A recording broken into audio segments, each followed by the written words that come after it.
기도하고 시작하도록 하겠습니다. 하나님 아버지, 감사와 찬양과 존귀와 경배를 주님께 올려드리고 주님 이 자리에 나왔습니다. 아버지, 예수님께서 주님 십자가에 대속하시기 전에 잡혀가는 그 상황을 오늘 말씀 속에서 볼 것입니다. 아버지, 주님께서 말씀하시는 것을 우리가 잘 듣고 깨달아 알 수 있도록 도와주시옵고, 주님 성경 말씀들이 풀어지게 하여 주시옵고, 주님 그 속에서 놀라운 비밀들을 우리가 발견하게 하여 주시옵소서. 모든 영광을 하나님께 올려드리며, 주님 아버지와 예수님이 하나가 된 것 같이 우리도 예수님 안에서 하나가 되게 하여 주시옵고, 무엇보다도 서로 사랑하라는 주님의 그 말씀처럼 너희가 서로 사랑하라, 그리하면 너희가 내 제자인 줄 알리라 하셨은즉 우리가 서로 사랑하는 자들이 되게 하여 주시옵소서. 우리를 찌른 자들까지도 사랑하며 주님 주와 함께 영원토록 거하게 해주심에 감사를 올려드립니다. 아버지, 그 사랑 속에서 더욱더 자라가게 하여 주시옵고, 성령의 풍성한 열매를 맺어서 하나님 앞에 영광 돌리는 삶을 살게 하여 주시옵고, 나라가 바로 설 수 있게 주님께서 역사하여 주시옵고, 주님 우리나라를 긍휼히 여겨 주시옵소서. 아버지, 시종일관을 주께 의탁하오니 부족한 종 십자가 뒤에 숨겨주시옵고, 주님께서 말씀하시고자 하는 바를 주님께서 깨우쳐 주시고 말씀하여 주시고 대언하여 주시옵소서. 이 모든 말씀 우리 주 예수 그리스도의 이름 받들어 기도드렸습니다. 아멘, 아멘. 네, 오늘 말씀 한번 보도록 하겠습니다. 오늘 말씀은 요한복음 18장입니다. 네, 이 말씀들을 하신 후에 예수께서 자기 제자들과 함께 기도로운 시내 건너편으로 나가셨는데, 거기에 한 동산이 있어 그 안으로 자신과 그의 제자들이 들어가셨더라. 그를 배반하여 넘겨주는 자인 유다도 그 장소를 알고 있었는데, 이는 예수께서 자주 거기에서 자기 제자들과 함께 모이셨음이라. 그러므로 유다는 그 군대를 취하고 대제사장들과 바리새인들에게서 나온 하숙들을 데리고 횃불들과 등불들과 무기들을 가지고 그곳으로 오는지라.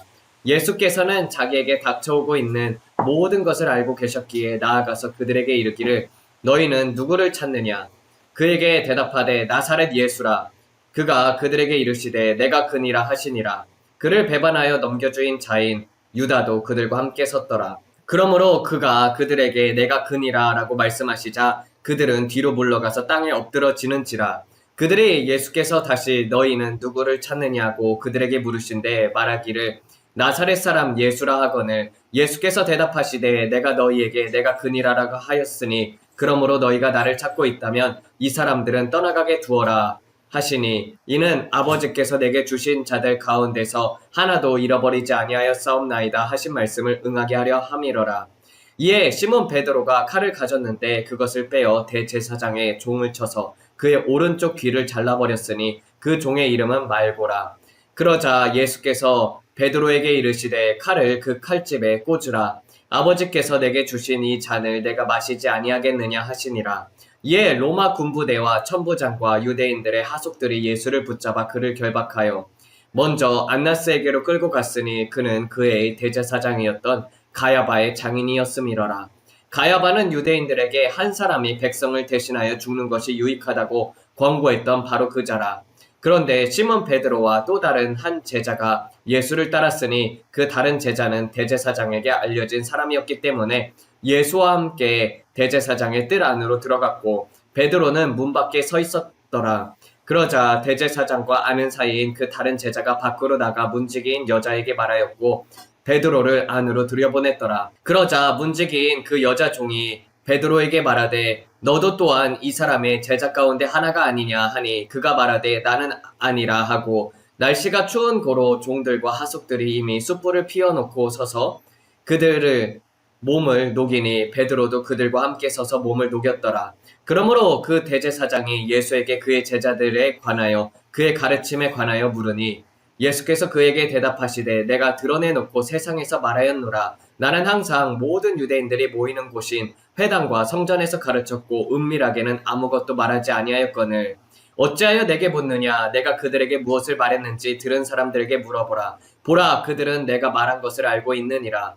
이 말씀들을 했을 때 곁에 서 있던 하속들 가운데 한 사람이 예수께 손바닥으로 한 대를 치며 이르되 내가 대제사장에게 이렇게 대답하느냐 하니, 예수께서 그에게 대답하시되 내가 만일 잘못 말하였다면 그 잘못에 대하여 증언하라. 그러나 내가 옳게 말하였다면 어찌하여 나를 치느냐. 그러므로 안나스는 예수를 결박한 채로 대제사장 가야바에게로 보냈더라. 시몬 베드로는 서서 목을 노미고 있었는데 사람들이 그에게 말하되 너도 그의 제자 가운데 하나가 아니냐. 그는 부인하여 이르되 나는 아니다. 대제사장의 종들 가운데 한 사람은 베드로가 귀를 잘라낸 그 사람의 친척이라. 내가 너를 그와 함께 그 동산에서 보지 아니하였느냐. 베드로는 다시 부인하였더니 곧바로 닭이 울었더라. 그러므로 그들은 예수를 가야바에게서 관저로 끌고 갔더니 때는 이른 아침이었더라. 그들 자신은 부정해지지 아니하려고 관저로 들어가지 아니하였으니 이는 유월절을 먹기 위함이었더라. 그러므로 빌라도가 밖으로 나와 그들에게 말하되 이 사람을 대하여 너희가 어떤 고발을 가져왔느냐. 대답하여 그에게 이르되 이 사람이 악을 행하는 자가 아니었다면 우리가 그를 당신에게 넘기지 아니하였겠나이다. 빌라도가 그들에게 이르되 너희가 그를 데려가서 너희 법에 따라 그를 재판하라. 유대인들이 그에게 이르되 우리에게는 누구도 죽일 권한이 없나이다 하니 이는 예수께서 자기가 어떠한 죽음으로 죽을 것을 가리켜 하신 말씀을 응하게 하려 함이로라. 이에 빌라도는 다시 관저 안으로 들어가 예수를 불러 이르되 내가 유대인의 왕이냐. 예수께서 대답하시되 내가 이것을 내 스스로 말하는 것이냐 아니면 다른 사람들이 나에게 관하여 내게 말해준 것이냐. 빌라도가 대답하되 내가 유대인이냐. 내 민족과 대제사장들이 너를 내게 넘겨주었으니 내가 무엇을 하였느냐. 예수께서 대답하시되 내 왕국은 이 세상에 속한 것이 아니니라. 만일 내 왕국이 이 세상에 속한 것이라면 내 수행원들이 내가 유대인들에게 넘겨지지 않도록 싸웠을 것이나 지금 내 왕국은 여기에 속한 것이 아니니라. 빌라도가 그에게 이르되 그러면 내가 왕이라는 말이냐. 예수께서 대답하시되 내가 말하고 있듯이 내가 왕이니라. 내가 이를 위하여 태어났고 이를 위하여 세상에 왔나니 곧 진리에 대하여 증언하기 위함이라. 진리에 속한 사람은 모두 내 음성을 듣느니라 하신대. 빌라도가 그에게 이르되 진리가 무엇이냐 하더라. 이 말을 하고 나서 다시 유대인들에게 밖으로 나가 그들에게 이르되 나는 그에게서 아무런 죄목도 찾지 못하였노라. 그러나 유월절에 내가 한 사람을 너희에게 풀어주는 관습이 있으니 그러면 너희는 내가 유대인의 왕을 너희에게 풀어주길 원하느냐 하니 그러자 그들이 다시 외쳐 말하였더라. 이 사람이 아니라 바라바라 하니 바라바는 강도였더라. 이제 하나둘씩 살펴보도록 하겠습니다. 네, 이 말씀들을 하신 후에 예수께서 자기 제자들과 함께 기드론의 시내 건너편으로 나가셨는데 거기에 한 동산이 있어 그 안으로 자신과 그의 제자들이 들어갔다고 말하고 있습니다. 예, 그래서 기드론이 있고 그리고 기드론 시내 건너편에 감난산에 동산이 있었죠. 겟세마네 동산이었고 거기에 예수님께서 제자들과 늘 함께 거했던 곳입니다. 그래서 기드론을 언급하는 곳이 무엇이냐면은 이 기드론에서 다윗 왕이 압살롬을 피해서 건넜기 때문입니다. 그래서 왕의 수치와 고난을 상징하는 것이 바로 기드론 그 시내편이었습니다. 그래서 예수님은 전도도 많이 하셨고 이곳저곳 많이 돌아다니셨지만 항상 자주 모이던 곳들이 있었는데 그곳이 바로 이 기드론 시내 건너편에 이제 겟세마네 동산이었습니다. 그래서 말세일수록 모이기를 패하지 말라고 했던 것처럼 예수님께서도 혼자서 기도했을 때 따로 떨어져서 기도했을 때도 있었지만 늘 제자들과 함께 지냈음을 보여주는 것이죠. 성경에서도. 그래서 진짜 이제 초대교회처럼 하려고 하면은 정말 24시간 교회를 오픈해 놓고 그 다음에 이제 말세에는 정말 이러한 악법들이 통과되고 그리고 점점 사회가 교회를 쪼여오고 그럴 때는 이제 그냥 일반 건물 같은 교회들이 아니라 다 가정교회라든지 그렇게 되거나 그 다음에 이제 또 마음에 맞는 사람들끼리 이렇게 대가족으로 그렇게 교회를 하나 시골 같은 데 세워놓고 신앙생활을 같이 하고 그렇게 예수님처럼 같이 신앙생활을 하면서 왜 제자들이 빠르게 변할 수 있었냐면은 함께 거했으니까 그분의 성품을 닮을 수 있지 않았습니까? 그래서 좋은 목사님과 함께 그리고 또 이렇게 날마다 함께 거하는 것은 그만큼 이제 영적인 성숙이 빠르게 되는 가장 큰 지름길이라고 볼 수가 있습니다. 그래서 정말 그런 교회들이 많아져야 한다고 생각이 듭니다. 네, 그래야지 사람이 빠르게 변할 수가 있는 것이죠. 그래서 초대교회 같은 경우는 신도들을 3시간씩 교육을 했어요. 하루에 3시간. 그렇게 해서 3년이 됐을 때 초신자라고 불렸습니다. 그러니까 이제 그만큼 교회에서 같이 지냈었기 때문에 서로가 서로를 도와주고 그리고 서로 기뻐하고 서로 슬픔을 나눌 수 있었던 것이죠. 그래서 마지막 때에도 정말 배반자가 있을 수도 있으니까 빨리빨리 이렇게 사람들을 가려서 보는 법을 배우고, 그리고 그렇지 아니하면은 이제 다 같이 모여서 정말 신앙이 맞는 사람들끼리 모여서 지내는 것도 굉장히 좋습니다. 그래야지 우리의 마지막 때의 신앙을 지킬 수가 있어요. 그래서 이곳은 이제 유다도 알고 있었던 곳이죠. 왜냐면은 유다도 제자 중에 하나였으니까요. 그래서 대제사장들과 바리새인들에게서 나온 하속대를 데리고 횃불과 등불과 무기를 가지고 그곳으로 왔습니다. 여기서 이제 보게 되면은 이 유다는 그 군대를 취하고 대제사장들과 바리새인들에게서 나온 하속들을 데리고 횃불과 등불들과 무기들을 가지고 그곳으로 오는지라라고 되어 있잖아요. 스페이란이라고 나오거든요. 여기 헬라어가. 스페이란이 군대라는 뜻인데 분대라는 뜻이에요. 그래서 로마 군사 단위로 한 600명 정도이지만 실제 이제 파견 인원은 그냥 이제 한 30명에서 40명 아니면 50명 정도 사이가 됐을 때도 그렇게 불렀었거든요. 그래서 로마 군대를 취하고 그리고 대제사장들과 바리새인들에게서 나온 하속들을 데리고 횃불들과 등불들과 그리고 또 무기들을 가지고 그곳으로 왔습니다. 예, 그렇게 해가지고 오는 것을 보죠. 그래서 로마 병정들을, 군대들을 불러왔다는 것입니다. 그러니까 예수님께서는 이 모든 것을 자기에게 닥쳐오고 있는 모든 것을 알고 계셨기에 나아가서 그들에게 이르기를 너희는 누구를 찾느냐라고 얘기를 하고 계시죠. 그때 이제 그에게 대답하되 나에게 나사렛 예수라. 예수께서 그들에게 이르시되 내가 그니라 하시니라. 그를 배반하여 넘겨주이는 자인 유다도 그들과 함께 섰더라. 그러므로 그가 그들에게 내가 그니라라고 말씀하시자 그들은 뒤로 물러가서 땅에 엎드려지는지라라고 되어 있어요. 여기서 보게 되면은 내가 그니라라고 되어 있죠. 이게 제가 요한복음 8장에서도 설명을 했습니다.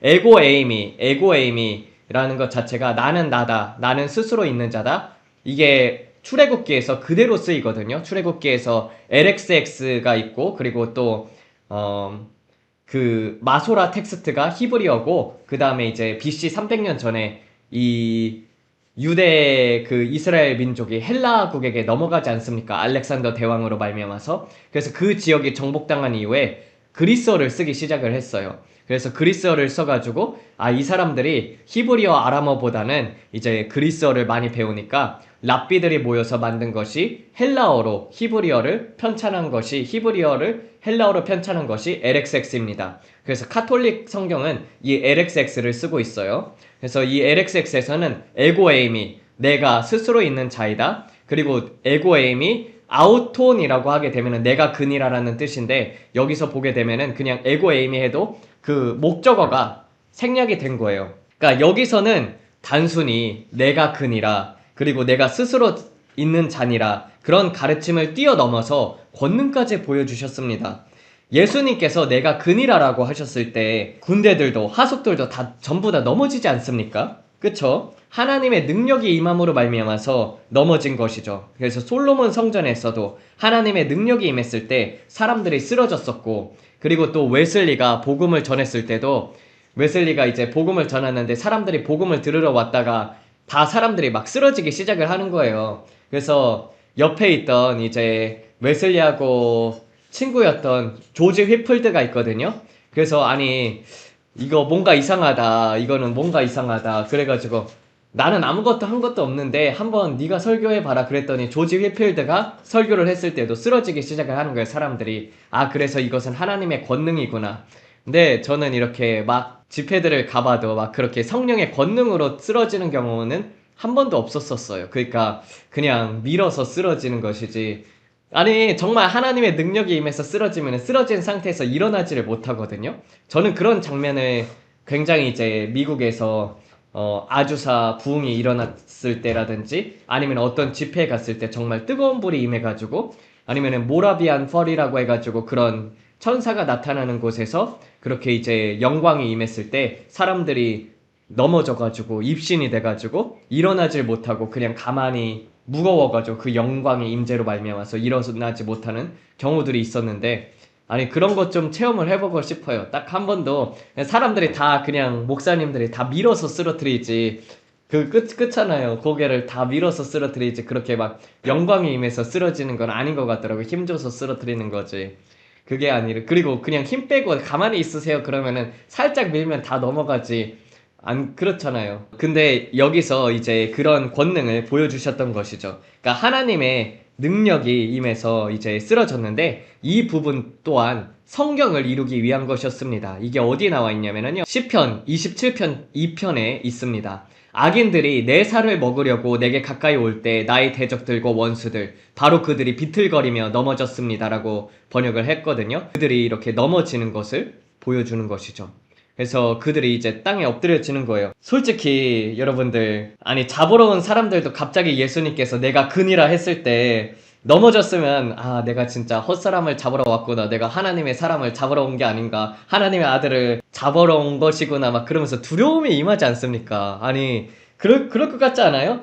그러니까 예수님은 마지막까지 기회를 준 거예요. 아니 저는 이 자리에 함께 예수님을 잡으러 아무것도 못 들었지만은 만약에 여기에 같이 끌려온 군인이었다, 아니면은 같이 끌려온 하숙들 중에 하나였다 막 그러면은 갑자기 이제 쓰러지죠. 갑자기 이제 내가 그니라 했을 때 쓰러졌을 때 아 이거는 내가 잘못 줄을 서고 있구나. 어?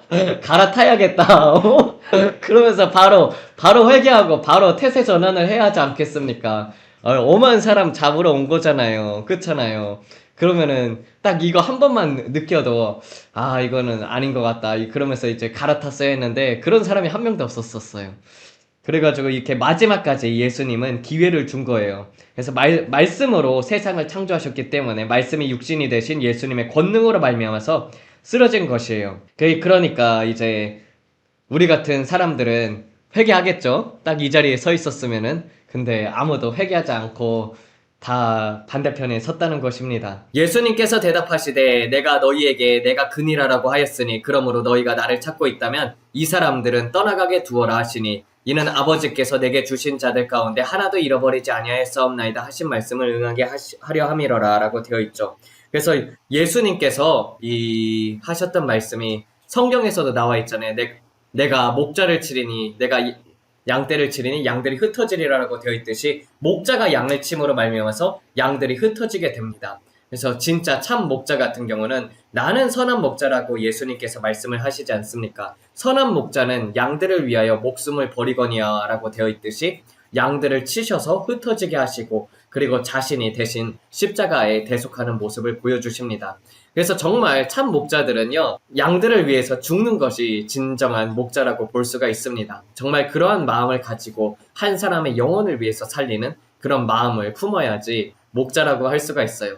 제가 예전에 배웠던 김창신 목사님 같은 경우도 그분이 이제 얘기를 하는 것이지만 이제 두 성도들이 있었는데 성도들 중에서 이제 두 명이 아픈 거예요. 두 명이 이제 죽어가고 있었거든요. 그때 하나님의 음성이 들리기를 이제 한 사람은 데려가고 한 사람은 살려주겠다. 그러니까 그거를요, 두 사람을 놓고 40일을 금식을 하셨어요. 살려달라고 하나님에게. 교인 놓고 살려달라고 40일 금식하겠어요? 저는 주님 저들이 천국 갈 사람들입니까? 지옥 갈 사람들입니까? 일단 먼저 그거 물어보고 천국 갈 사람들이라면은 아유 뭐 천국 가면 되지 그러면서 그럼 이제 지옥 갈 사람들 같은 경우는 하나님 회개케 하소서 막 그러면서 영혼이 잘 돼야지 그러면서 그 사람을 위해서는 빡세게 기도할 것 같은데 근데 이제 그걸 놓고 병을 고쳐달라고 40일 금식까지는 못할 것 같거든요. 근데 그런 목사님이 그렇게 이제 40일 금식을 해서 신유 기도를 받고 그러니까 가난 말기였던 사람을 기도 한 번에 받고 나자마자 이제 한 번에 사람이 치유가 되었습니다. 네, 그런 기적을 하나님께서 보여주신 것이죠. 그래서 그런 궁휼한 마음이 있어야겠구나. 어쨌든 양들을 향한 그런 궁휼한 마음이 있어야겠구나. 그런 것이 있지만은 정말 이 마지막 때에도 이 주기철 목사님이라든지 아니면 손영원 목사님 같은 경우도 이제 신사참배를 안 하지 않았습니까? 근데 주기철 목사님 교회에도 이 일제 순사들이 찾아왔을 때 다른 그리스도인들을 다 흩어지게 하셨거든요. 그러니까 나만 잡아가고 이 사람들은 놔둬라. 그래가지고 주기철 목사님이 순교를 하시지 않았습니까? 그러니까 교인들을 대표해서 죽는 거는 가능할 것 같아요. 근데 교인들을 놓고 40일 금식을 들어가는 거는 힘들 것 같아요. 아니, 그거는 주기철 목사님 같은 경우는 아무래도 그 일제 시대였으니까 신사참배는 죄잖아요. 그래서, 아유, 그거는, 그렇게든, 어떻게든 할 수 있을 것 같은데, 근데 이제, 그렇게 이제, 40일 금식은 못할 것 같습니다. 시몬 베드로가 칼을 가졌는데, 그것을 빼어 대제사장의 종을 쳐서 그의 오른쪽 귀를 잘라버렸으니 그 종의 이름은 말고라라고 되어 있거든요. 이 말고라는 것이 여러분 히브리어로 보게 되면은 말라키라고 해가지고 이제 멜렉이라는 뜻이 이제 천사고 말라키라는 뜻이 멜렉이라는 것이 왕이라는 뜻이고 그 다음에 이제 말라크가 천사고 그렇게 이제 아람어로 말카라는 것이 또 왕이거든요. 그래서 종의 이름이 왕이에요. 뜻 자체가 이제 왕이라는 뜻에서 이제 오게 된 것입니다. 그러자 예수께서 베드로에게 이르시되 칼을 그 칼집에서 꽂으라. 아버지께서 내게 주신 이 잔을 내가 마시지 아니하겠느냐 하시니라. 그렇게 이제 귀를 자르고 나서 이제 누가복음이라든지 공관복음을 보게 되면은 그 다음에 예수님께서 귀를 만져주셔서 바로 이제 치유가 일어나는 걸 보잖아요. 몇 번이나 기회를 주는지 모르겠어요. 그렇잖아요. 귀를 쳐가지고 오른쪽 귀를 베냈는데 그게 바로 난다고 생각을 해봐요. 그러면은 우리 같은 사람들이라면은 진짜 하나님이시구나 그러면서 벌벌 떨었을 건데 진짜 그 장면을 보고 나서도 예수님을 결박하려 온 것이 나는 너무나도 신기하더라고요. 아니 어떻게 한 사람도 회개를 하는 사람이 없었을까? 회개를 한 사람이라도 했으면은 성경에 적혀 있었겠죠.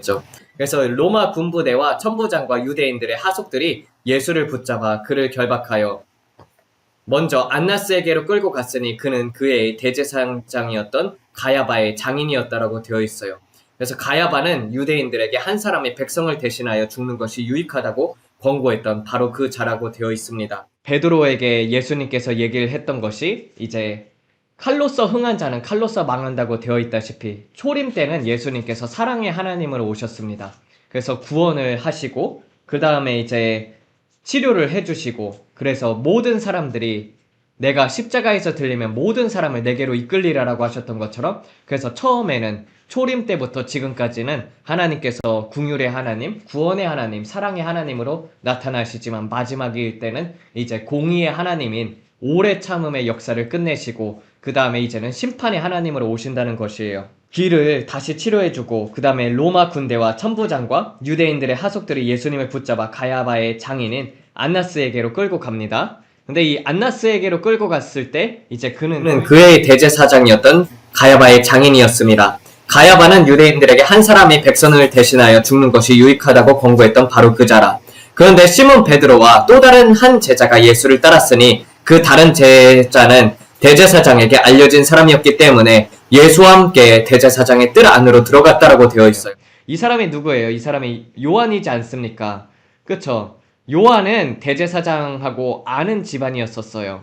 그래서 사도 요한 같은 경우는 이 요한 세베다의 아들들이라고 되어 있잖아요. 그리고 요한하고 야고보 같은 경우는 야고보도 보게 되면은 예루살렘 교회를 운영하지 않습니까? 그런 것처럼 이 세베대의 아들들 같은 경우는 대제사장에 하고 아는 사이였었던 거예요. 왜냐면은 그 당시에 그래서 엘리트 집안이었습니다.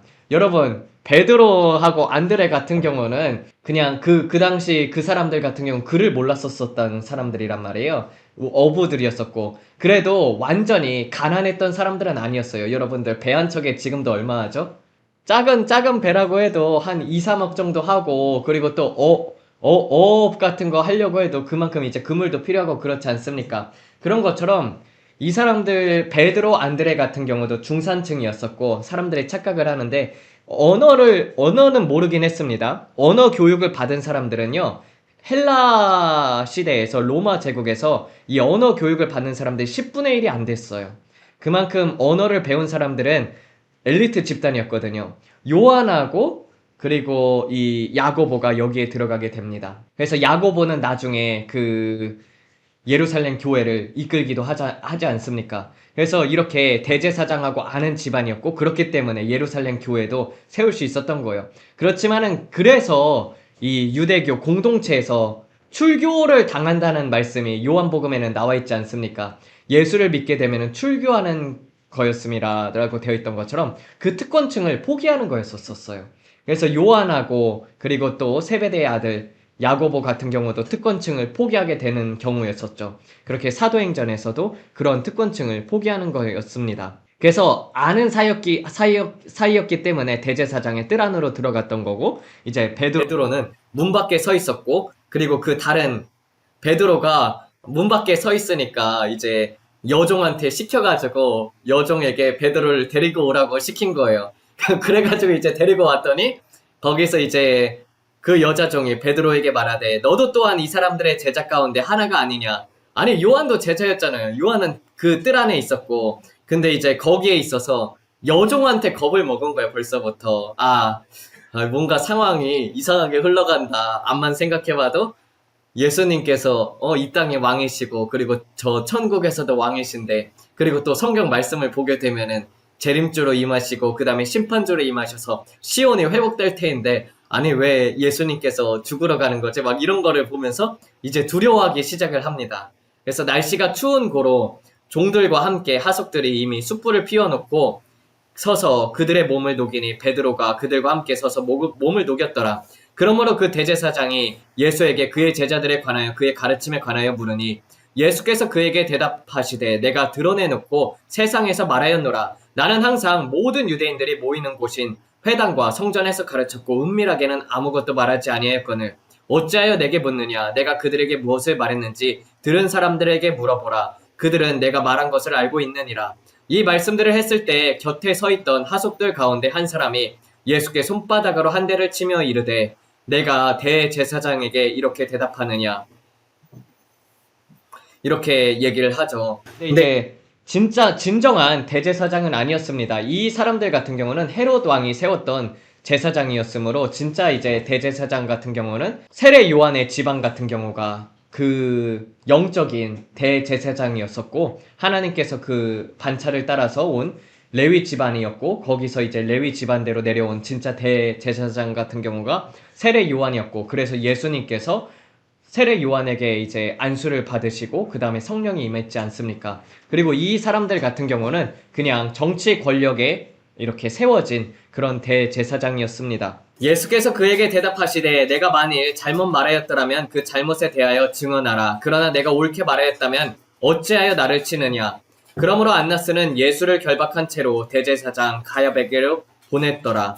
시몬 베드로는 서서 몸을 녹이고 있는데 사람들이 그에게 말하되 너도 그 제자들 가운데 하나가 아니냐. 그는 부인하며 이르되 나는 아니다.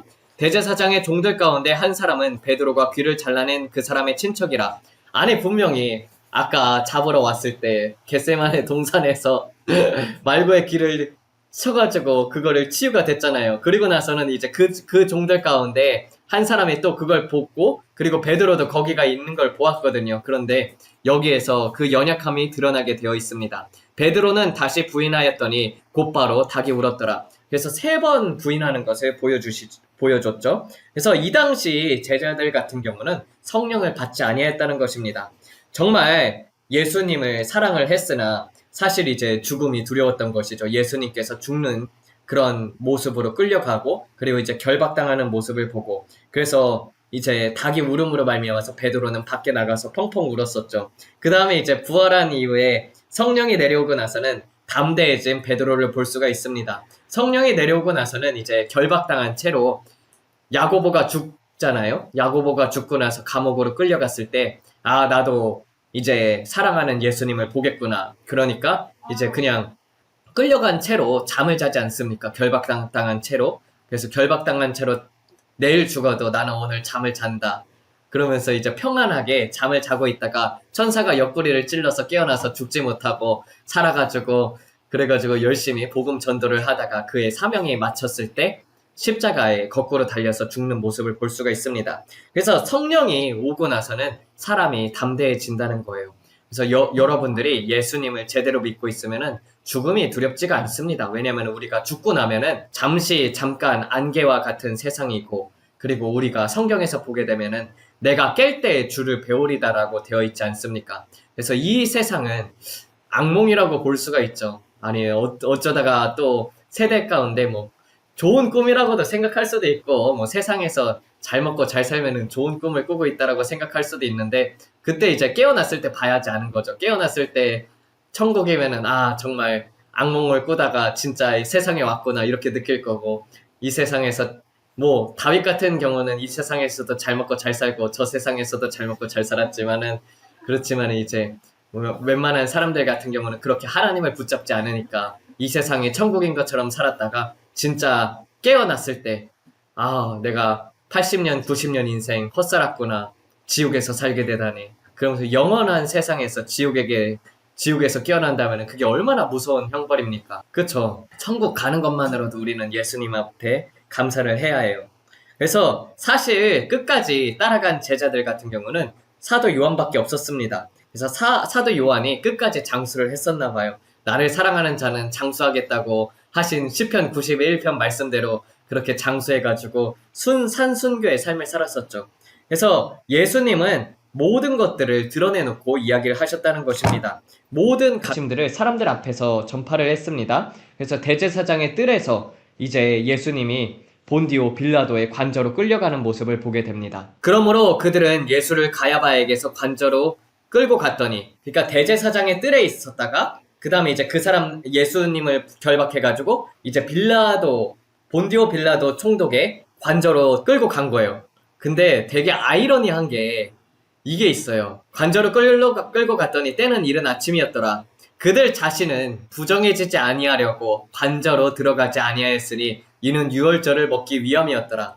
여러분들 이 레위인과 그리고 제사장들이 얼마나 위선적인 사람들입니까? 여러분들 그 강도의 비유를 예수님께서 드리지 않습니까? 선한 사마리아의 비유요. 근데 레위인과 제사장들이 강도 만난 이웃을 보고 그 사람을 도와주지 않고 지나치는 모습을 볼 수가 있습니다. 근데 왜 지나쳤냐? 그 사람 죽으면은 만지면 부정해지거든요. 택가닥 하는 거예요. 내가 들고 가다가 이제 그 사람이 강도 맞아서 거의 반죽음 상태가 되지 않았습니까? 피도 나고 있고. 그러면 이제 피 만지면 또 부정해지잖아요. 그쵸? 그래서 사람들의 피가 흐르는 것을 만지게 되면 부정해지고 또 이 사람이 죽게 되면 7일 동안이나 부정해지네. 그러니까 아유 죽으면 이제 들고 가다가 죽으면은 7일 동안 부정해지기 때문에 레위인도 지나치고 제사장도 지나치는 거예요. 되게 모순이죠. 하나님께서 원하시는 것은 사랑과 긍휼이고 인애인데 그런 것들을 버리고 외적인 정결만 추구했던 자들입니다. 그런데 뭐라고 되어 있어요? 성경에는 여러분들 부정 정결에 너무 집착한 나머지 무죄한 자의 피를 흘리는 모습을 보여주게 됩니다. 우리가 성경에서 보면은 여호와께서 싫어하는 67가지가 있다고 되어 있어요. 잠언서 6장에 나와 있거든요.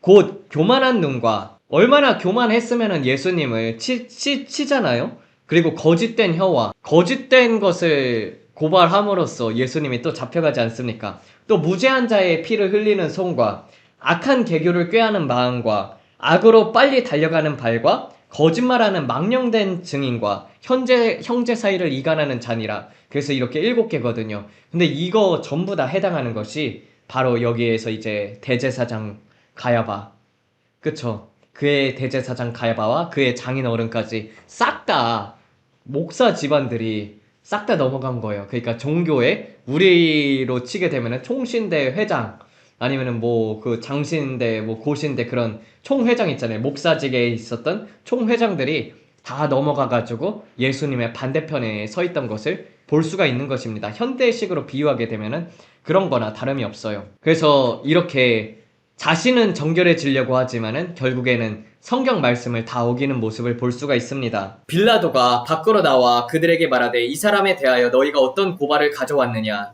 라고 얘기를 하고 있습니다. 그래서 여기서는 이제 당시 로마 재판 같은 경우는 3가지 케이스가 있습니다. 그게 이제 공화정의 전통 재판이 있거든요. 첫 번째가 이제 배심제예요. 배심제. 그게 이제 주 대상 같은 경우는 로마 시민이었고 그 다음에 이제 다수의 배심원이 있었습니다. 그 다음에 이제 변호사가 나와서 변론을 하게 되고 거기에 있어서 배심원들이 투표를 해가지고 결정을 하는 것이 첫 번째 경우였었고 그 다음에 두 번째 경우가 바로 여기에 해당하는 건데 황제라든지 아니면은 총독이 재판할 권리가 있었어요. 그래서 1인 판사예요. 그래서 그때는 이제 배심도 없고 고정된 절차가 없고 재량권이 매우 컸으므로 사형 또한 가능했습니다. 왜냐면은 그 지방에서 선동을 일으키게 되면은 그러면은 이제 그 사람들 같은 경우는 사형을 내리는 그런 권한이 있었거든요. 그 다음에 세 번째가 이제 지방자치 재판이 있었습니다. 이게 이제 유대 지역에서는 사내들인 재판이라고 볼 수가 있죠. 근데 이제 유대 지도자들의 재판으로서 율법을 위반하거나 아니면은 신성 모독에 있어서 판단을 가능했었고 사형권이 없었습니다. 그래서 빌라도가 묻는 거예요. 이 사람에 대해서 너희가 어떤 고발을 가져왔느냐, 어떤 법적 절차를 내가 가지고 왔느냐. 근데 이제 대답하여 그에게 이르되 이 사람이 악을 행하는 자가 아니었다면 우리가 그를 당신에게 넘기지 아니하였겠나이다. 빌라도가 그들에게 이르되 너희가 그를 데려가서 너희의 법을 따라 그를 재판하라. 유대인들이 그에게 이르되 우리에게는 누구도 죽일 권한이 없나이다라고 되어 있잖아요. 그러니까 사형권이 본래 없었기 때문에 이 사건을 가지고 와가지고 이제 유대 지도자들이 총독에게 온 건데 총독이 어떤 고발을 가져왔냐고 묻죠. 법적 절차가 무엇이냐고 묻는 것이고 그 증거 없이 떼거지로 이제 몰려오는 것을 우리가 볼 수가 있습니다. 와서 하는 증언이 뭐예요? 이 사람이 악을 행하는 자가 아니었다면 우리가 그를 당신에게 넘기지 아니하였겠나이다. 그러니까 우기기를 시전을 하는 것이죠. 목소리가 큰 사람이 이긴다고 되어 있듯이 진짜 이 세상에서는 목소리 큰 사람이 이긴다니까요. 그러니까 우리가 잡아왔다는 사실 자체가 범죄자이자 이것이 바로 증거다 막 이렇게 내미는 거예요. 그러니까 구체적인 증거가 없이 사람을 범죄자로 모는 것이죠. 우리는 지금 이러한 때에 살고 있습니다. 그러니까 또 서부지법이 잡혀간 사람들 중에서 한 명 같은 경우는 이제 막 밧줄로 묶여놓고 또 한 사람 같은 경우는 고문을 받다가 죽었다고 하지 않습니까? 그리고 뉴스를 보세요. 그런 거에 있어서 뉴스에 나오고 있는지요. 그리고 또 사법부, 행정부, 입법부, 그 다음에 언론을 장악하게 되면은 범죄자가 대통령이 되어도 모든 면에서 나라를 망치고 있지 않습니까? 그러니까 경제도 망치고 있고, 그리고 또 사법, 행정, 입법부를 다 차지하고 있고, 그 다음에 대법원을 늘린다고 하죠. 이게 대법원을 늘리는 것 자체가 누구하고 똑같은 법안이에요? 지금 잡혀간 사람 그 마두로가 장기 집권하려고 대법관을 늘렸었단 말이에요. 근데 그런 것들을 보고 있죠. 그래서 윤석열 대통령이 계엄을 했었던 이유가 무엇이라고 합니까? 분명히 연설 중에서 말을 했어요. 계엄을 한 이유는 저거는 반국가 세력이다. 반국가 세력이지 않습니까? 대북송금을 했잖아요. 이재명 같은 경우도 대북송금하지. 그 다음에 중국에게 싸바싸바 하고 있고, 그 다음에 지금 같은 경우도 보게 되면은 중국에게 서해를 같이 쓰자고 하지 않습니까? 예? 지금 이제 서해에 그런 기지들을 짓고 있는데 배 타죠. 그런 이제 공동 수역으로 정하자 막 이렇게 해가지고 서해를 같이 쓰자라는 식의 발언을 하고 있습니다. 아니 예전에도 그 김대중 대통령도 일본에게 배 타죠. 그 공동 수역으로 하자고 거기 독도 부근 근처를 그렇게 해가지고 그 수역을 일본하고 그렇게 나눠줬었거든요. 다 보면은 매국노들이 다 민주당이라니까요. 땅 넘기지. 그 다음에 그렇지 않습니까? 경제가 중요하다고 하면서 중국이 우리나라의 경제의 30%를 차지하고 있다고 합니다. 수출하고 그런 뭐 수입부터 시작해가지고 경제의 30%를 책임지고 있다고 해요. 그러니까 말하는 거 똑같지 않습니까? 한 사람이 죽어서 온 백성에게 유익이 된다. 중국을 따르게 되면은 중국을 거부하게 되면은 30%를 버려야 한다. 막 그러는데 근데 중국을 버려도 30%하고 70%가 있으면 70%를 선택해야 하잖아요. 모든 나라들이 지금 다 중국에게 반대하는 법안을 가지고 있고, 그리고 또 그렇게 그런 시대로 흘러가고 있지 않습니까? 유럽 같은 경우도 그렇게 중국하고 벗어나려고 하고 있고, 그리고 중국, 러시아, 북한 다 한편이지 않습니까? 그렇게 가고 있는데도 또 윤석열 대통령 때 탄핵 소추 사건만 해도 27번? 아니면 28번? 그러니까 28번이나 그렇게 탄핵 소추를 했었었고, 그리고 대통령이 하려고 했던 그 법안들을 다 사사건건 막았지 않습니까? 그리고 윤석열 대통령이 잘한 거는 딱 하나 있었다고 보면은 재정 긴축이었었거든요. 왜냐면은 국가가 빚이 너무나도 많다. 그렇기 때문에 이 빚을 줄여야겠다. 그래서 많은 예산들을 삭감을 했는데 그 예산들을 삭감하는 것에 있어서 반대를 했던 것이 민주당이었습니다. 그러니까 예산 삭감도 제대로 하지 못했었고, 그때 이제 세금을 줄이려고 했던 것도 다 민주당에서 반대를 하고, 지금 이제 허수아비 대통령이나 마찬가지였었죠. 그래서 180석을 가진 자들이 마음대로 했었습니다. 그래서 그 180석 자체도 사실상 불법이지 않습니까? 요번에 이제 트럼프 대통령 사건에 있어서 마두로를 체포하고 그 다음에 일론 머스크가 트위터에 그런 것을 발표를 했었어요. 그러니까 100만 표 정도를 베네수엘라 해커를 보냈다고 합니다. 그래서 플로리다에서 100만 표 정도 그 이상을 이제 플로리다로 해커를 보냈었고 그 다음에 미국에서 투표 조작을 했다는 것이에요. 그래서 거기에 있어서 일론 머스크가 데이터를 다 보고 나서 이것은 부정선거가 맞다. 베네수엘라가 어떻게 망했었냐면은 여러분들 세계 경쟁력이 4위인 국가였었어요. 우리나라 경제력 그전에는 막 8위, 9위까지도 올라갔지 않습니까? 그런데 민주당이 180석 잡고 나가지고는 쭉 떨어지잖아요. 그때는 윤석열이 아무 힘도 발휘할 수 없었었고 그 다음에 이제 세계 4위 경제국가가 30년 독재로 나라가 망해가지고 대다수 국민들이 나라를 떠나게 되고 보트피플이 되고 그 다음에 경제가 무너지고 범죄자 소굴이 돼가지고 마약이 판치는 그래가지고 정말 조폭들과 마약 갱스터들이 잡는 정권을 거의 유지하다시피 했다는 것처럼 그러니까 범죄자 밑에서는 범죄자만 득실하는 거예요. 그러다가 이제 베네수엘라 대통령이 트럼프 대통령으로 말미암아서 축출돼가지고 살아남지 않습니까? 이런 거를 보면은 이제 앞으로 이재명 대통령도 연임제를 한다고 하지 않습니까? 막 그렇게 하게 되면은 연임제 하게 되고 그렇게 되면은 그냥 사법부부터 다 장악했으니까 어떻게 하겠어요? 다 그냥 나라 먹히는 것과 다름이 없기 때문에 하나님께서는 이 모든 것을 아시고 심판을 준비하셨다는 것입니다. 그래서 우리나라에 전쟁이 일어날 수밖에 없는 것이 바로 이러한 문제들 때문인 것이에요. 그래서 좌파가 나라를 잡게 되면은 무조건 모든 나라들의 역사를 보게 되면은 선동이 있고 좌파가 나라를 장악해서 망하거든요. 돈 풀어서 망하게 되고. 근데 이런 것들을 보면은 그래서 한 사람이 죽어서 온 백성에게 유익이 된다고 얘기를 했던 것이 이제 예수님께서 유대인들의 왕이라고 불리지 않았습니까? 그러면은 유대인들이 왕이라고 불리게 되고 사람들이 따르게 되면은 로마 입장에서도 반란처럼 보이게 된다는 것이죠. 그러니까 너무 그대로 두면 힘과 권력이 너무 커졌으니까 유대 지도자들 입장에서는 저 사람을 빨리 제거해야지 우리가 계속 로마 군대 밑에 있을 거라고 생각을 한 거예요. 그러니까 유대 민족을 유지시키려는 인간적인 생각이 있었다는 것입니다. 예수님을 십자가에 못 박았으나 결국 그걸로 말미암아서 AD 70년에 예루살렘이 멸망을 당하고 그 다음에 디아스포라로 흩어져서 생활하게 되는 삶을 살게 된다는 거예요. 마찬가지로 북한의 노동신문을 이제 구독할 수 있게 되고 대북 지원을 하고 베이징까지 우리는 철도를 깔겠다 이런 말들을 하고 있잖아요. 그러니까 그런데도 이제 교회들이 하나같이 나서서 정치에 대해서 외치지 않고 있으니까 다시 한번 하나님께서는 이 땅에 전쟁이 일으킬 수밖에 없다는 것입니다. 죄악이 가득 찼을 때 심판을 하신다는 거예요. 우리나라를 이렇게 조여오고 있고 포괄적 그 차별금지법 그게 이제 인터넷으로는 통과가 됐잖아요. 그래서 동성애에 대해서 잘못했다고 설교를 하게 되면 벌금을 물린다고 하지 않습니까? 그러니까 표현의 자유를 조여오고 사생활 침해에 국가가 모든 것들을 통제하려고 하고 있고 사람들에게 세금을 엄청나게 걷지 않습니까? 왜 이런 것들을 사람들은 보지 못하는지 모르겠습니다. 아니 이러다가 여러분들 중공군하고 북한군하고 내려오면은 우리나라가 막을 수 있을 거라고 생각을 합니까?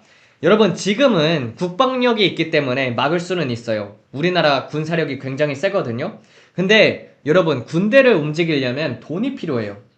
그쵸? 근데 지금 군대에 지급할 돈이 없다고 하지 않습니까? 군병들에게 지급할 돈이 없어서 군병들이 돈을 못 받는다고 해요. 그러면 의도적으로 화폐를 풀어가지고 화폐가 무너지면은 어떻게 됩니까? 군대를 움직일 돈이 없는 거예요. 그러면은 무기가 있어도 지는 거예요. 아니 미국이 없었으면은 진작에 우리나라는 벌써 북한에게 중국에게 넘겨나갔을 그런 상황이나 마찬가지입니다. 마찬가지로 우리가 이스라엘하고 남유다를 보게 되십시오. 그러면은 이스라엘이 어떻게 했습니까? 북이스라엘이 우상들을 섬겼지 않습니까? 우상들을 섬김으로 말미암아서 멸망을 당했고 남유다도 그와 같은 길을 당함으로 말미암아서 계속 전쟁을 통해서 하나님께서 회개케 하셨는데 이제 우리나라도 마찬가지로 사방이 적이잖아요. 사방이 적인 게 축복이에요. 그러니까 아니 저 같은 경우는 뭐 하나 잘못해도 바로바로 치시는데 이 나라들에 대해서 한국에 대해서 얼마나 국률이 크시면은 지금까지 그냥 그대로 내버려 두시고 이제는 정말 대한민국 목사님들도 정신을 차려야 할 때인 것이에요. 이 전쟁이 왜 일어나냐? 첫 번째로 그리스도인들이 하나님 앞에 깨어있지 않아서다. 신부들이 되어야 하고 우리가 정말 추구해야 할 것이 이 땅에서 살면서 여러분들 그리스도인으로서 마땅히 하나님의 자녀로서 옳은 것들을 얘기를 하고 정치에 있어서도 당연히 교회가 올바르게 정치에 개입을 해야 하는 것이고 잘못된 것은 잘못된 것이다. 윤석열 대통령도 여자를 잘못 얻어서 망한 거예요. 사실 그 여성분 같은 경우는 무당 맞거든요. 진짜 막 전보러 다니시고 그런 김건희 여사 같은 경우는 그런 배경이 있고 또 그렇기 때문에 그런 것으로 말미암아서 무너지게 되는 것이고 지금 같은 경우도 뭐 좌파는 훨씬 더해요. 지금 요번에 이제 청와대에서 보게 되면은 막 굿하는 장면 있잖아요. 그런 거를 빔 프로젝트로 쐈더라고요. 청와대 이제 국회의사당 같은 거기에다가 청와대에서 그 빔 프로젝트를 썼더라고요. 그런 것처럼 다 하나님이 아닌 것들을 추구하고 있지 않습니까? 원래 교회에 돈이 많이 모이게 되면은 여러분들 이 우리나라 교회 같은 경우는 원래 그 쌀을 걷었잖아요. 11조로. 그래서 성미라고 하죠. 그 성미를 걷어서 또 목사님들도 굉장히 가난하게 사셨고 또 그런 것들을 사람들에게 나눠줬잖아요. 저는 교회가 돈을 많이 모으는 거에 대해서 그것을 비판하는 것이 아닙니다. 돈이 많이 모이면 좋죠. 근데 그 돈을 어디에 쓰느냐가 중요한 거예요. 다 그 보면은 1960년도, 70년도, 80년도 때 그때 이제 사람들이 돈이 모이게 되면 그 돈을 어디에다 썼냐? 고아원 같은 데 가가지고 고아원을 짓거나 아니면은 양로원 같은 데 가가지고 양로원에 있는 어르신분들을 돕거나 그렇게 했거든요. 근데 어떤 교회가 그렇게 지금 고아원 가가지고 고아들을 돌보고 그리고 또 과부들을 돌보고 그리고 또 노인분들을 돌보냐는 거예요. 그렇지 않지 않습니까? 그런데 이제 돈을 쓰고 사람들에게 그리스도인으로서 모범이 돼야 하는데 정말 어떤 사람이 죽으면은 그냥 독신으로 죽는 사람들 많잖아요. 그럼 그런 사람들 장례를 키는 사람들도 원래 예전에 이제 목사님들 같은 경우는 그냥 동네에서 사람이 죽게 되고 그 사람이 가족이 없으면 그 사람들 장례를 대신 치러주고 그래서 1970년도 80년도 때에는 목사님이 굉장히 좀 존경받는 직업이었었어요. 근데 지금 같은 경우 됐을 때 성범죄 1위가 성직자. 어떻게 이게 참 부끄러운 일이지 않겠습니까? 네. 그렇게 이제 권력을 취하게 되고 어떤 것이든지 그리스도인으로서 은혜를 끼치는 삶을 살아야 하는데 말도 거칠게 되고 그러다 보니까 직업 목사가 되고 돈을 위해서 돈을 추구하고 그러고 이제 하나님 앞에서 사람들의 영혼을 생각해가지고 그 사람들을 위해서 기도를 해줘야 하는데 그런 것보다는 정말 참 많이 타락을 했고 하나님의 말씀을 전하는 자리에서도 인본주의하고 결합돼가지고 세상 교훈을 전하고 있으니 그러니까 대다수가 지금 잠든 상태이지 않습니까? 하나님의 잠든 사람을 깨우려면 어떻게 해요? 우리도 지금 자고 있으면은 막 저는 학교 가기 굉장히 싫어했던 사람이거든요. 근데 이제 학교 가기 싫어가지고 눈만 붙이고 이제 잠을 좀 더 자려고 하면은 막 흔들어 깨우지 않습니까? 막 소리치고 그러다가 안 되면은 드라마 같은 데서 물 견지지 않습니까? 그런 것처럼 우리나라도 영적으로 보면은 다 많은 교회들이 잠들어 있는 상태라는 것입니다. 지금 정말 목소리를 내야 할 분들이 또 기독교인이고 또 집에서도 나라를 위해서 기도를 해야 하는데 예전에는 정말로 많이 주여 야곱이 미약하오니 어찌 서리이까 막 그러면서 기도를 했었거든요. 그때는 이렇게까지 제가 한 7년도 8년 전만 해도 이렇게까지 나라가 위태롭지도 않았었고 그리고 또 그때만 하더라도 되게 나라를 위해서 기도를 많이 했었는데 근데 지금 보면은 좀 부모님도 이제 좌파시고 그리고 이제 좌경화된 사람들을 많이 만나다 보니까 그냥 진짜 한 번은 이렇게 전쟁이 있어야겠구나. 전쟁이 있어가지고, 그런 사람들을 돌리게 하려면 어떻게 하겠습니까? 가족들 중 한 명이 죽던지, 정말 사랑하는 아들이 군대에 가가지고 끌려가가지고 죽던지 해야지 부모님들이 그제서야 이제 정신을 차린다니까요. 여러분, 애굽에 장자들을 친 재앙이 우리는 되게 그냥 장자들을 쳤나 보다 이렇게 생각하지만은 정말 그렇게 장자들이 죽게 되었을 때 사람들이 정신을 차린다는 거예요. 애굽에 있는 사람들은, 이집트에 있는 사람들은 장자를 쳤을 때 그제서야 하나님을 알아보게 되고, 그 다음에 이제 바로도 장자를 쳤을 때 가라라고 얘기를 하지 않습니까? 그래서 이제 군대들이, 청년들이 많이 죽게 될 거예요. 청년들이 많이 죽게 되고 서울이 불바다가 되고, 그런 것들이 어떻게 되게 되냐, 전쟁으로 말미암아서 그런 일들이 발생을 한다는 것입니다. 정치가 바르게 서야지 그 나라가 온전하게 서는 것입니다. 그래서 이에 빌라도는 다시 관저 안으로 들어가 예수를 불러 이르되 내가 유대인의 왕이냐? 예수께서 대답하시되 내가 이것을 내 스스로 말하는 것이냐 아니면 다른 사람들이 나에 관하여 내게 말해준 것이냐? 빌라도가 대답하되 내가 유대인이냐? 내 민족과 대제사장들이 너를 내게 넘겨주었으니 내가 무엇을 하였느냐? 예수께서 대답하시되 내 왕국은 이 세상에 속한 것이 아니니라. 만일 내 왕국이 이 세상에 속한 것이라면 내 수행원들이 내가 유대인들에게 넘겨지지 않도록 싸웠을 것이나 지금 내 왕국은 여기에 속한 것이 아니니라 라고 되어 있습니다. 그래서 수행원들이 있죠. 이 수행원들 같은 경우는 천사들이라고 볼 수가 있습니다. 그렇지만 예수님의 왕국은 여기가 아니었다는 것이에요. 빌라도가 그에게 이르되 그러면 내가 왕이라는 말이냐? 예수께서 대답하시되 내가 말하고 있듯이 내가 왕이니라. 내가 이를 위하여 태어났고 이를 위하여 세상에 왔나니 곧 진리에 대하여 증언하기 위함이라. 진리에 속한 사람은 모두 내 음성을 듣느니라.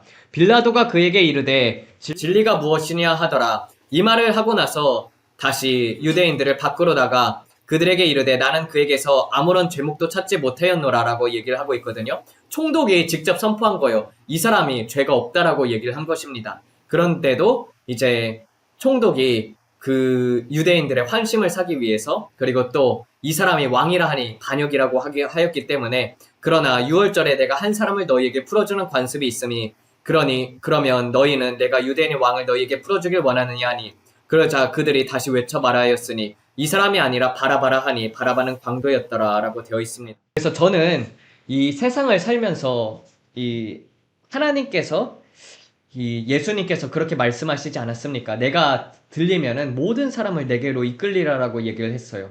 그렇기 때문에 저는 모든 사람들에게 선택권이 주어졌다고 생각하고 있거든요. 그러니까 막 택자, 불택자가 아니라 정말 이제 불택자들 같은 경우는 그 뱀의 씨들, 예를 들면은 이제 창세기 3장 15절에서 얘기를 했듯이 내 씨와 그리고 또 원수의 씨가 원수가 되게 하리라라고 했잖아요. 근데 그 원수 같은 경우는 네피림의 씨앗들, 그것이 지금도 남아있다는 것이에요.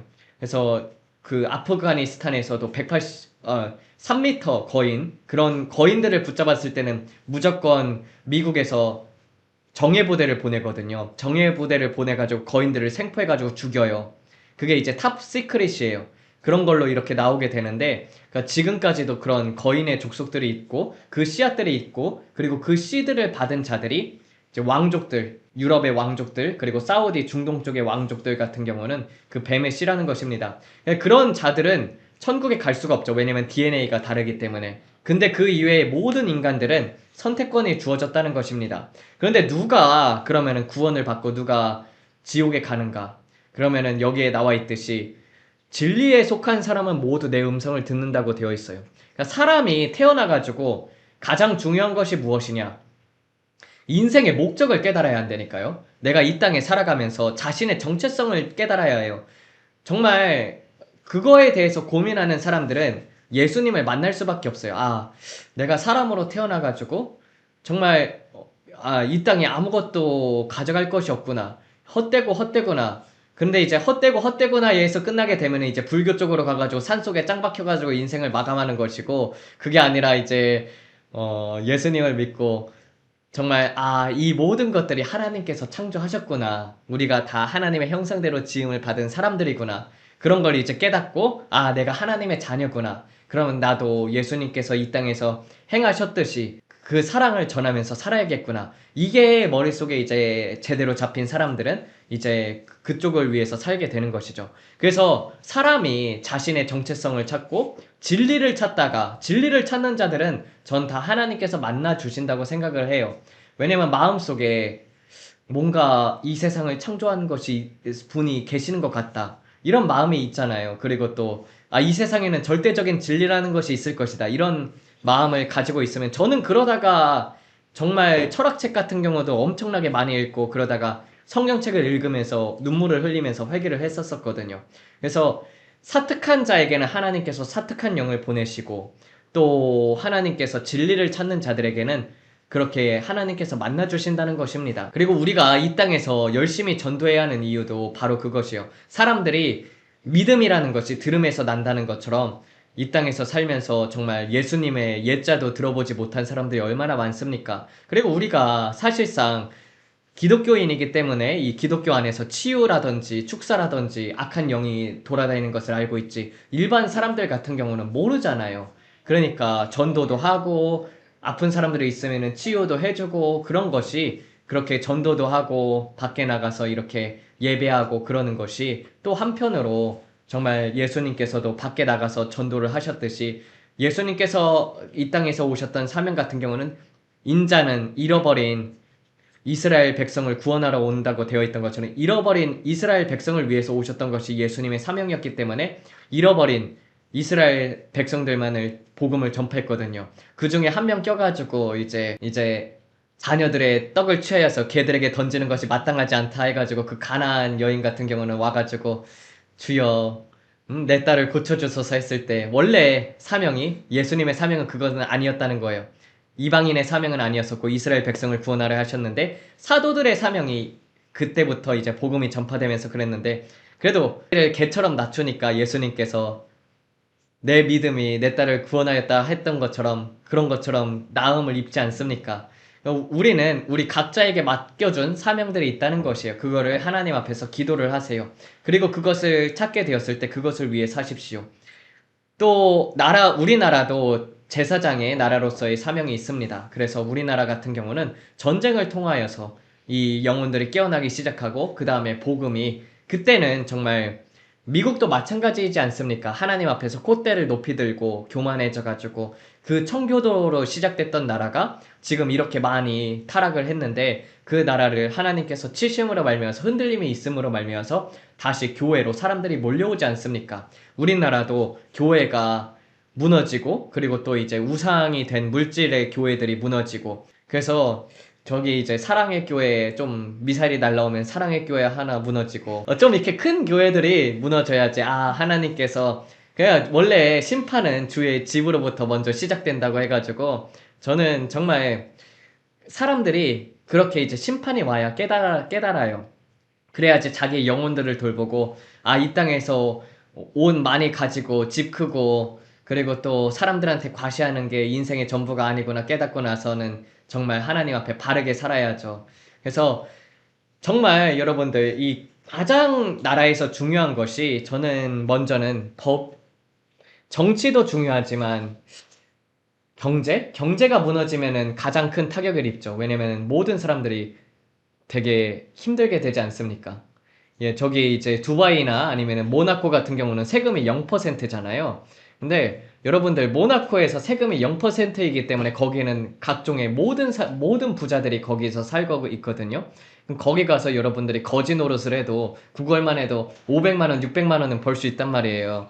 거지로서 500만원, 600만원 벌래요? 아니면은 그냥 여기서, 대한민국에서 이렇게 다 좌파 정권이 돼가지고 나라가 박살나가지고 나중에는 계란 한 판 사는데 이만큼의 돈을 들고 갈 수도 있고 막 그러지 않습니까?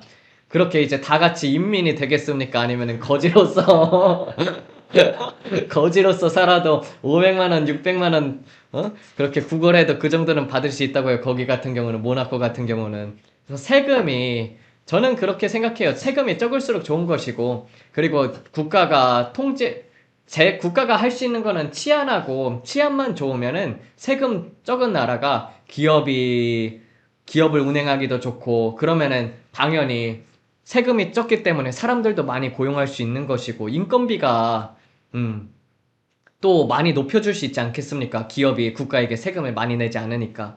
근데 다 이제 일반 사람들한테도 세금을 많이 걷고 기업에게도 세금을 많이 걷고 다 이렇게, 그 다음에 이제 화폐가 무너지게 되면은 통제사회가 오는 것이죠. 에너지를 잡고 그렇게 되면은 통제사회가 오게 됩니다. 그래서 법이 중요한 것도, 저는 둘 다 잘한 게 없다고 보는 게, 국민의힘 같은 경우도 박근혜 대통령 때 간통법이 폐지가 되었잖아요. 근데 우리가 이 법이라는 것이 1970년도, 60년도, 80년도 때까지만 해도 집에 도둑이 들면은 여러분들 응? 몽둥이 하나 갖고 있다가 몽둥이로 사람 뚝배기 이렇게 딱 때려도 그때는 이제 정당방위로 풀려났던 시절이었단 말이에요. 우리나라가 원래 그랬었어요. 법이 굉장히 셌었고, 그리고 이제 사기친 사람들 막 10년형, 20년형 살고, 그 다음에 이제 좀 잘못한 사람들, 많이 잘못한 사람들 같은 경우는 사형까지 있었던 게 우리나라였단 말이에요.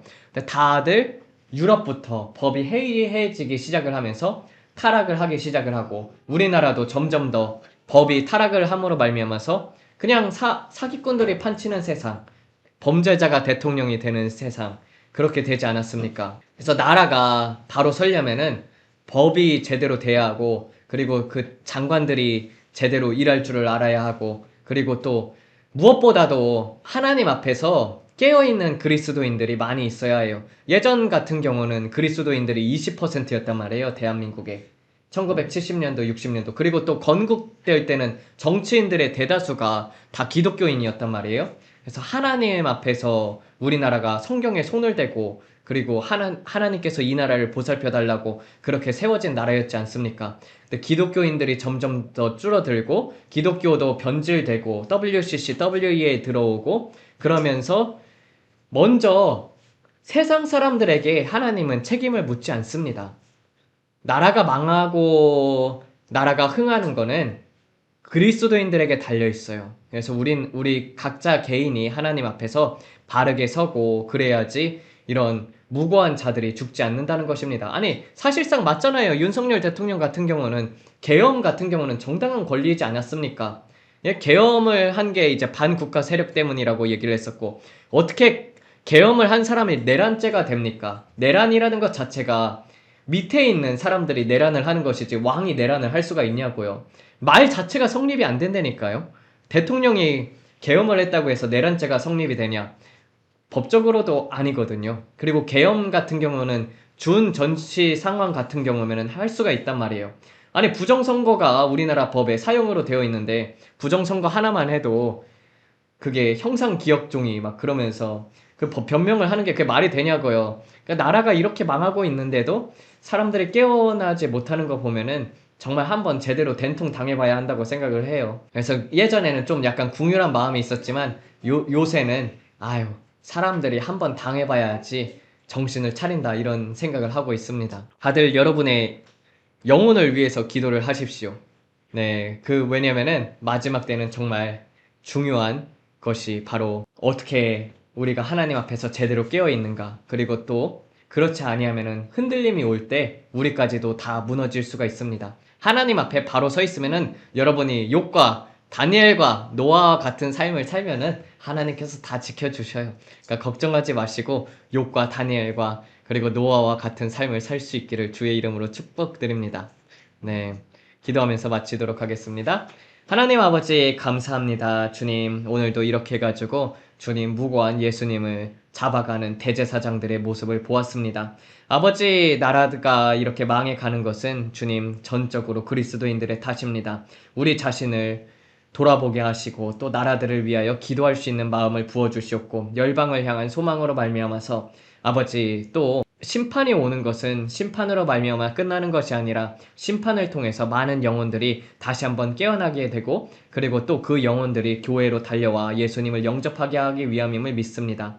아버지, 모든 것은 우리가 다 잘못해서 겪는 고난이니 주님 앞에서 회개케 하여 주시옵고, 사람들을 통해서 주님 또 그리스도인들이 또 이러한 전쟁으로 말미암아서 사상이 전환이 되고 사람들로 하여금 내가 믿고 있던 것들이 다 잘못된 것이었구나, 그러면서 진리를 찾는 자들이 늘어나게 하여 주시옵소서. 아버지, 진리를 알지니 진리가 너희를 자유케 한다고 했던 것처럼 주님, 진리를 아는 자들이 되게 하여 주시옵고, 또 주 안에서 살아가는 자들이 되게 하여 주시옵고, 늘 하나님을 향해서 주님 불타오르는 자들이 되게 하여 주시옵소서. 이 모든 말씀 우리 주 예수 그리스도 이름 받들어 기도드렸습니다. 아멘. 네, 기도하면서 마치도록 하겠습니다. 주여 3창 부르고 기도합니다. 주여!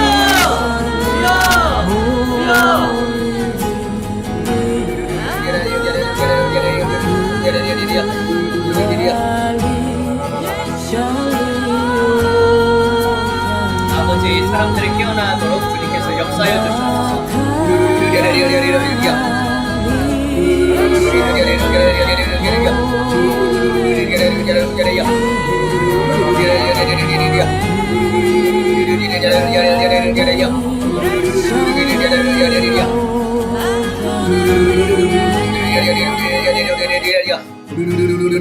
대한민국에 주님 대한민국에 있는 모든 교회들 깨어나게 하소서.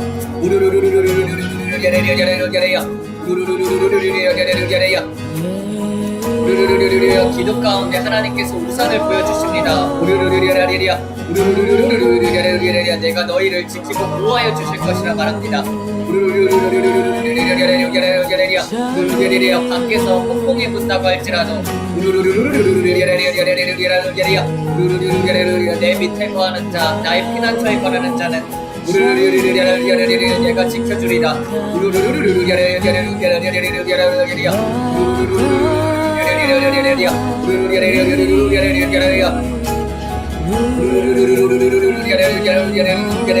준비되게 하소서. 준비되게 하소서. 전쟁을 통하여서 길을 열릴 때 그때를 위하여 준비케 하시고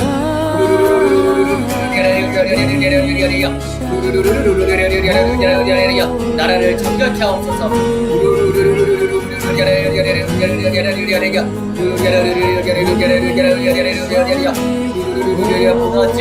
무너진 황폐한 성읍을 다시 세우게 재건하게 도와주시옵소서.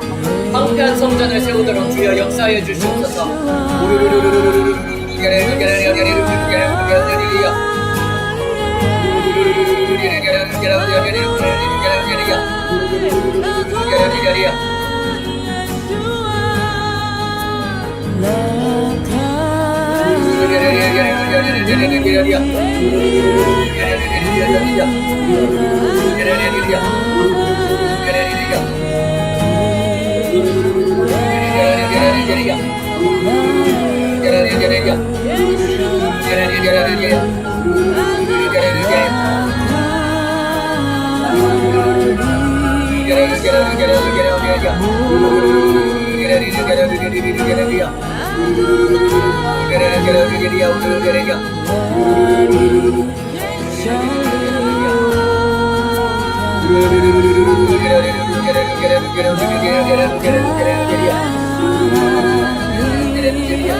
빛 가운데 거하게 하소서. 빛 가운데 거하게 하소서.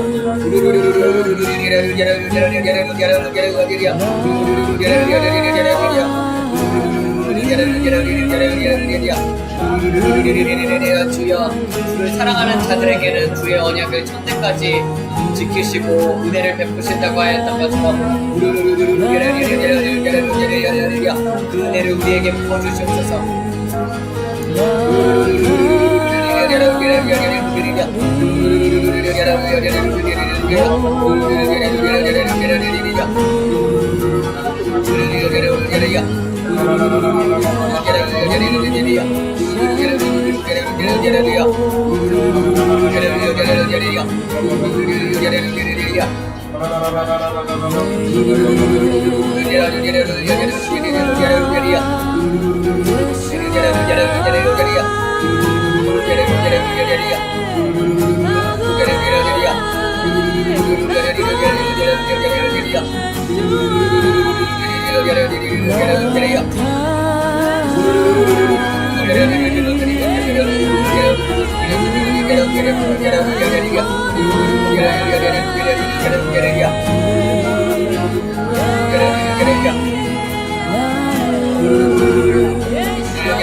아버지, 대한민국을 긍휼히 여겨주시옵소서. 대한민국을 긍휼히 여겨주시옵소서.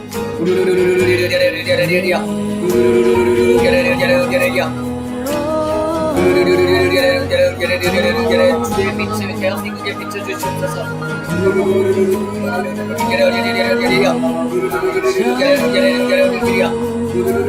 큰 종이 보입니다. 큰 종이 보입니다. 내가 민족들을 깨울 것이다. 내가 이 민족을 깨울 것이다.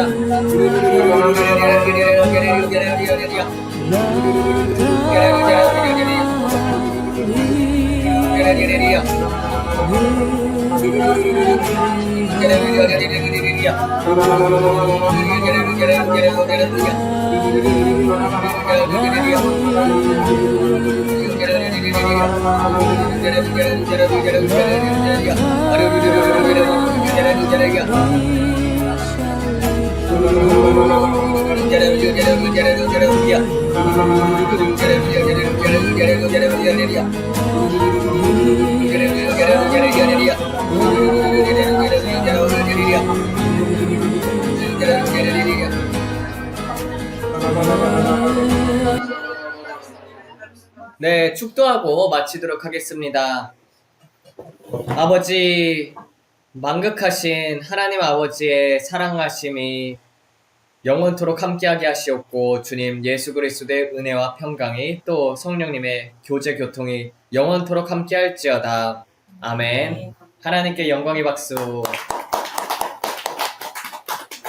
감사합니다.